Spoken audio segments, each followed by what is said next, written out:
Lorsque Theodore Reynolds, un gentleman campagnard plus âgé, pénètre dans une banque huppée de la grande ville, il est accueilli avec mépris. Un employé fait appel aux gardes de sécurité pour le conduire de force dehors, révélant une situation choquante qui la laisse dans une situation désespérée. Theodore Reynolds était un homme âgé qui appréciait la vie à la campagne. Il avait accumulé beaucoup d'argent tout au long de sa vie grâce à ses terres, ses fermes et ses vaches laitières, ce qui lui avait ouvert de nombreuses portes. Cependant, il n'avait jamais été attiré par les luxes que l'argent pouvait lui offrir, tels que les voitures chères, les montres en or et les manoirs avec plus de domestiques que de membres de la famille. De plus, le paysage urbain frénétique n'avait jamais été l'une de ses préférences personnelles. Théo, comme on le connaissait auprès de ses proches, était le fils d'un couple de fermiers qui avait commencé à travailler sur une petite parcelle de terre pour récolter des haricots et du maïs, vendus ensuite sur le marché local. Le ranch des Reynolds a connu une nuit malheureuse. Une bande de bandits a franchi la clôture d'entrée et enfoncé la porte de la maison familiale. Armés, ils ont exigé tout l'argent récolté lors de la récolte de maïs et de haricots cette saison. À l'époque, la grande ville, où se trouvaient les banques, était un peu éloignée et les routes n'étaient pas aussi bonnes qu'aujourd'hui, il était donc courant que les familles rurales gardent de grosses sommes d'argent chez elles. Les malfaiteurs ont profité de cela et ont ciblé cette famille en raison de la taille de leur propriété. Le père de Théo a tenté d'arrêter les bandits en les frappant au visage. L'homme est tombé, assommé, et pendant un bref moment, on aurait dit que la famille allait inverser la situation.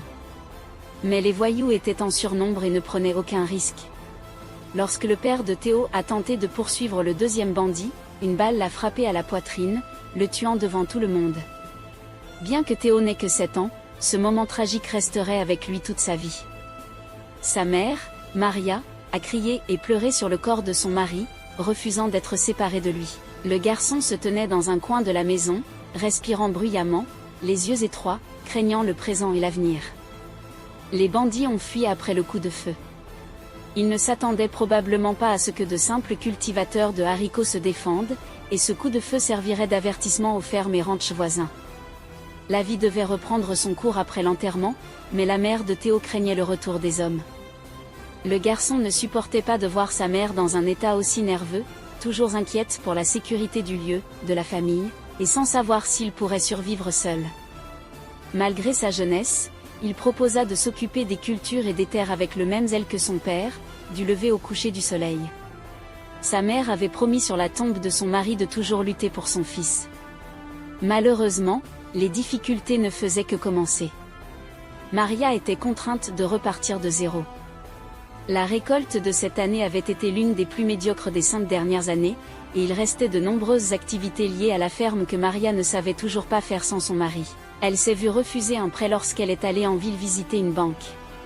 D'abord et avant tout, elle était une femme. Une veuve avec un jeune enfant. Ensuite, parce que Maria était simplement une pauvre paysanne qui, prétendument, ne pouvait pas gérer la ferme sans son mari. Tous ces éléments augmentaient le risque que la banque ne récupère pas les fonds empruntés. Et à mesure que le risque augmentait, les taux d'intérêt augmentaient également, compliquant davantage la situation de cette famille déjà vulnérable. Si elle ne remboursait pas ses dettes, la banque saisirait la ferme, les laissant sans rien. Le directeur de la banque hésitait à approuver le prêt pour cette femme, mais il ne l'empêcherait pas de prendre des risques si elle le souhaitait. Maria s'est retrouvée dans une impasse et a dû rentrer chez elle les mains vides, les yeux rouges de pleurs. Elle était désespérée et ne savait à qui se tourner. 2 jours plus tard, elle a appris qu'un restaurateur de la ville louait des terres de fermiers, comme celle de la famille Reynolds, pour produire de la nourriture utilisée ensuite dans son entreprise et avec d'autres partenaires de la région. Cette location n'était pas particulièrement coûteuse. De plus, Maria et Théo seraient exploités au maximum pour rentabiliser ces terres. La femme n'avait pas d'autre choix que de louer les terres pour subvenir aux besoins de sa famille. Ce serait la première fois qu'ils travailleraient pour quelqu'un d'autre que pour eux-mêmes, et ils verraient ces terres donner des fruits sans la présence du chef de famille. 10 ans plus tard, les terres étaient toujours louées au même restaurateur. L'homme d'affaires avait eu énormément de succès jusqu'à ce moment-là. Il n'avait qu'un seul établissement dans la ville au moment de la signature du contrat. Maintenant, il en avait 3 dans la ville la plus proche et 2 de plus dans les villages environnants. Ce n'étaient pas des restaurants sophistiqués et coûteux, mais il servait le déjeuner et le dîner aux habitants de la ville à des prix très raisonnables. Tous ces restaurants avaient la réputation de servir des aliments frais et de haute qualité, et presque tous les légumes étaient cultivés sur la propriété des Reynolds. Sous l'insistance de sa mère, Théodore fréquentait régulièrement l'école et était censé étudier à la maison lorsque c'était possible. Marie affirmait que c'était ce que son père aurait voulu car lui n'avait pas pu étudier, et sa mère faisait tout ce qu'elle pouvait pour que les souhaits de son défunt mari soient respectés. Mais, à l'âge de 17 ans, Théo avait décidé d'arrêter ses études et de se consacrer entièrement à la ferme. Son plan était de reprendre le contrôle des terres et de commencer à produire au bénéfice de la famille en premier, privant l'homme d'affaires de la ville de sa priorité. Dès qu'il a obtenu son diplôme d'études secondaires cette année-là, il a revêtu son meilleur pantalon, ses bottes à éperon et le chapeau de son père, puis est parti en ville à cheval. Théo annonça que le bail du terrain ne serait pas renouvelé, provoquant la colère du propriétaire des restaurants. Ce jeune cow-boy diplômé voulait étendre l'entreprise familiale, mais l'homme d'affaires se méfiait de lui. Malgré les 10 années de collaboration fructueuse, Théo exprima sa gratitude, mais la priorité allait à sa famille. Les Reynolds devaient fixer des prix plus raisonnables pour leurs produits, et Théo était prêt à tout pour concrétiser son plan. Face à sa détermination, le gérant céda, le contrat ne fut pas renouvelé, et le terrain deviendrait la propriété du jeune homme et de sa mère à la fin du mois.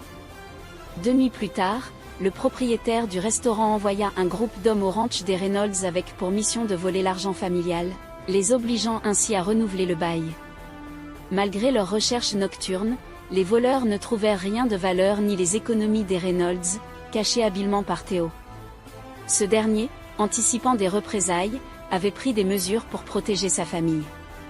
Lors de la saison de croissance suivante, Théo conclut des accords avec des exploitations locales, augmentant considérablement sa surface de production. Les conditions météorologiques favorables et des rendements dépassant les attentes firent prospérer l'entreprise. Malgré ses grands projets, Théo se heurta au refus de la banque pour un prêt, arguant qu'il était trop jeune pour gérer le ranch et ses ambitions. Pendant les 5 prochaines années, Théo travailla sans relâche sur son ranch, mais les taux d'intérêt l'empêchaient d'obtenir des fonds. Déterminé à réussir, il promit de fonder sa propre banque pour aider les petits agriculteurs. Malgré les doutes, Théo continua à développer son entreprise et épousa Maria, une fermière.